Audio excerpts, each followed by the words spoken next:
delighted to say Johnny Kokborg, sports journalist with BT Sport based in Copenhagen, is with us. Johnny, good morning to you. Good morning, how are you? I'd say a lot of sore heads in Denmark this morning. Yeah, I think you're completely right about that. How late was the night? How late were the celebrations? Well, I actually saw a couple fans staggering home when I was heading to work a couple hours ago. So I think I think the Danish fans had an excellent night. We've been debating the whole time since Michel Platini dreamed up the crazy idea of having European championships spread out over Europe and loads of home teams. For you guys, the games being in Copenhagen, given everything that's happened, it's been a remarkable sequence. I can't imagine what that would have been like anywhere else in the world. So what was it actually like for the city and for the country to have these matches at home? I think it meant everything for Denmark and Copenhagen as well. We can kind of speculate if the Danish team would have been able to get past the tragic situation with Eriksen, which happily got a happy ending in some way. If there wasn't that great crowd with mostly Danish fans, and of course the first games had 15,000 spectators, but the Belgium and Russia game we had 25,000, and it was almost like a max capacity crowd.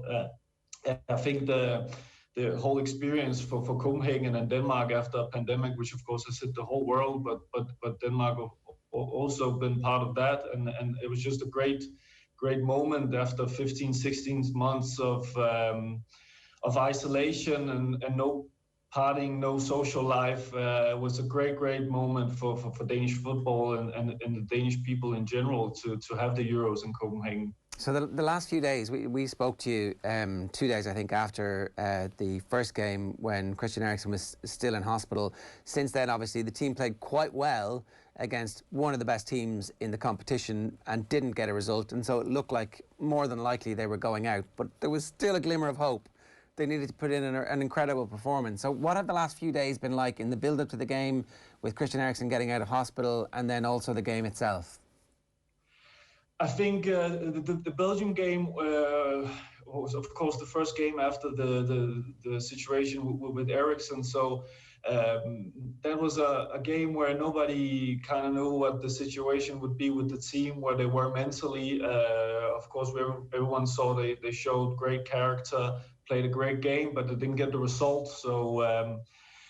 So the days after that, I think there was a lot of pride in the Danish population about in the team as well. But it was also a possibility to start focusing on the sporting side of matters, because we know Christian Eriksen is alive and well, and that gave players have said that again and again, that it gave them some. We can say a hope for the future game against Russia. So I think they kind of were able to shift the focus on football solely, and they just showed great mentality in the game against Russia. But first 20 minutes was a little bit nervous, and I think the days leading up to it, we were speculating in media where is the team now, because it was the first moment they could actually focus on playing the Euros at home. It was like a normal game, of course, regarding the situation with Eriksen. It was the first game where everything was a bit back to normal. So that was a bit of the media ahead of the game. But of course, they showed great character against Russia and really showed that there is a lot of quality in the team. A lot of focus has, of course, been that they had to get back after the Eriksen situation, and they showed character, but now they actually showed that they can play a whole game and win, and that was very important. The relationship that the Danish football public had with the previous manager, Aga Heirede, when we would play against you guys, there was always a kind of sense of tension that the team was a bit more conservative than they needed to be. What is the relationship that the current manager has with the team and the talented players that you guys have? I think it's the relationship between Kasper Hjulmand and the Danish fans and population in general has just exploded He is on everybody's lips. He has been a real good communicator. He has shown great leadership and has really resonated with the Danes. Åke Hareide, we have to give him credit that he qualified the team for the Euros, and he started this wave of a bit of positivity around the Danish national team, because we have to be honest, for a lot of years, the Danish national team were a bit of a joke in the last days of Morten Olsen's time as a manager. So we got back on track with the results, and of course, as you said, it was a little more conservative. It was really focused on getting the results, and we got to the World Cup in Russia, and we got to Euros here in Copenhagen, and there was a shift now in the playing style, and there was a lot more young players. That's of course why the Danish Federation took Kasper Hjulmand. And after the Eriksen situation, Kasper Hjulmand has just shown such great leadership that the Danish fans absolutely love him. And when you back that up with results, as yesterday, I think his stock is just exploding in Denmark at the moment. Yeah, and all of a sudden the team must have a lot of confidence. They're playing Wales in the next round. It's not one of the European superpowers. Wales have some very good players and they played well in tournaments recently, but at the same time, you know them quite well from qualifying as well, and presumably don't have anything to fear against the Welsh. No, I think they have real momentum now. The whole mental struggle they were through, they can use that as fuel. There's a real sense of hope. The team is playing well. There's a lot of talent in the team, and the Danes must regard themselves as favorites against Wales. A very Danish thing is to look forward to the next game, and especially here in the media, we're already looking at how is it going to look in the quarterfinals? Can we make the semifinals?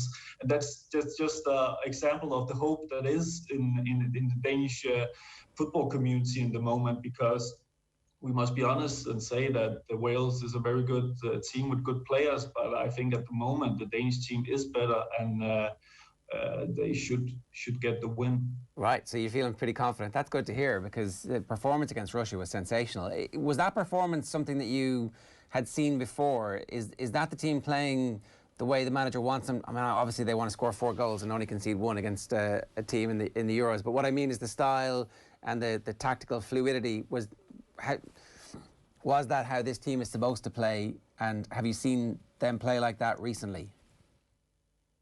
We've seen glimpses of it. We've seen potential with Kasper Hjulmand's style of play, the way he wants the team to be in formation. He's a very fluent coach who has no fear in putting a 20-year-old to Mikkel Damsgaard to replace Christian Eriksen and believe in that. But the game against Russia was the first time where it all came to a higher level, because we had the hope and the idea that there is potential in this team. We heard it over and over again from Kasper Hjulmand, from all the experts, because we have some good players playing in some really good leagues, and they're not just role players. They are rotation players. They actually play a great role in their respective teams. So we had a feeling that there might be something special here. So the game against Russia was the first time, I think, with this national team, that we kind of saw it came through on the pitch. They're playing 3-4-3, is that right? Yeah, it could be 3-5-2 or 3-4-3. It's a bit of a fluent style that Kasper Hjulmand is practicing, and I think he can. I won't be surprised if he also goes back to maybe four defenders, because he believes in the team and is not afraid to try different things. The game against Wales will be, I think, in the Amsterdam Arena. Is that correct? Yes, it will be in the Amsterdam Arena. At the moment, there's a bit of confusion regards to the Danish fans if they can enter. Holland at all. But hopefully there can be some Danish fans in Amsterdam Arena. But it's still something we have to wait and see. I was going to ask, what is the protocol at the moment? Do you guys all need PCR tests to get into somewhere like the Netherlands?